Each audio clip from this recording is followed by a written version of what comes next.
na ito at ituturo ko ang mabilis at madaling intindihin na paraan.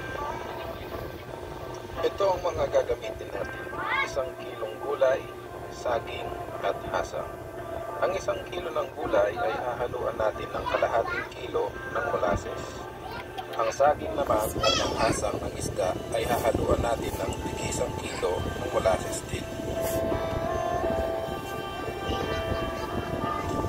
Ibuhos ang molasses sa mga lalagyan at haluin ito ng mabuti. Tapos lagyan ng net ng ibabaw at pabigat na bato para hindi lumutang ang laman.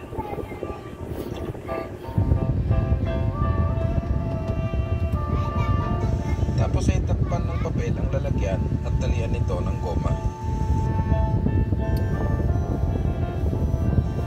Lagyan ng label ang bawat lalagyan para alam natin kung kailan natin ito aanihin.